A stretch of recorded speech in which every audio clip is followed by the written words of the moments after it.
ทำไมพี่น้องเพื่อเป็นการเก็บรูปภาพแห่งความประทับใจอยากจะขอความร่วมมือนำพ่อแม่พี่น้องทุกท่านสวยเฮ็ดสัญลักษณ์ตัวแอลให้กับพวกเขาเนี่ยได้บ้างเอาแบบนี้เลยเนาะแบบนี้เลยตัวแอลได้บ้างแบบนี้เลยเจ้าพร้อมๆกันเนาะเจ้าขอสัญลักษณ์ตัวแอลเด้อทางด้านหลังแน่เจ้าแบบนี้เลยเนาะปกปูเจ้าควมกิจกรรมไปได้ในตอนนี้เนาะ LDB จัดให้นะพวกเรามีถุงผ้าพร้อมกับลายเซ็นไอ้ไม้พี่ลมพรใครอยากได้เด้เสียงยังบนสัดเจียเถื่ออันแจ้งเถื่อเจ้าเนาะมีถุงผ้างามๆเนาะเอามีถุงผ้างามพอเมพี่น้องที่เรามีบัตรนอกขึ้นมาเลยหาทางผู้ใดที่รับขึ้นมาผู้นั้นจะได้ถ้าเดี๋ยวให้ทีมงานเอาคัดเลือกเอาเลยอีก4 คนเท่านั้นอีก4 คนที่ขึ้นมาทางเวทีจะได้เลยตอนนี้2 คนแล้วอยู่นี่3 4เนาะไอ้ตู้ว่าโอ้คนใจได้คนใจได้ไม่ได้เพื่อนมา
เดี๋ยวกู้ได้ไงว่าอยู่คนละประเทศในบ้า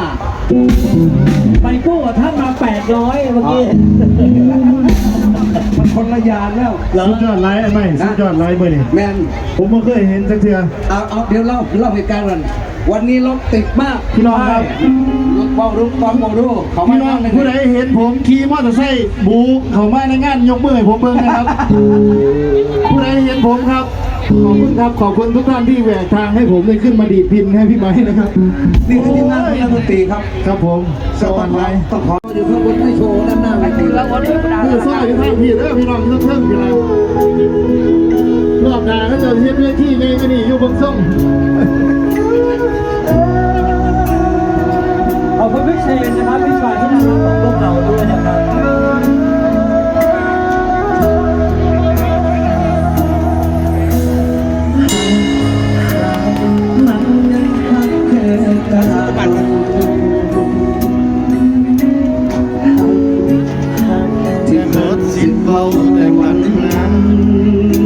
ด้วยกันอยู่ด้วยกันพี่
การช่วงรับทุกแห่งท้องถิ่นฮอดเกินนี่แหละครับ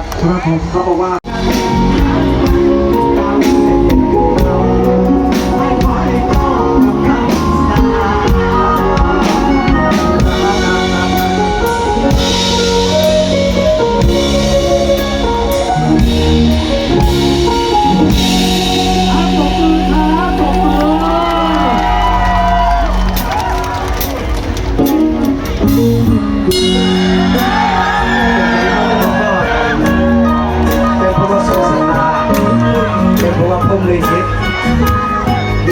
ภาษาแบบบ้านเราว่า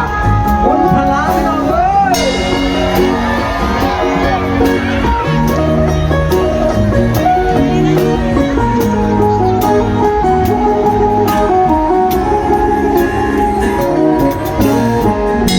คนหาเสื้อ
นี้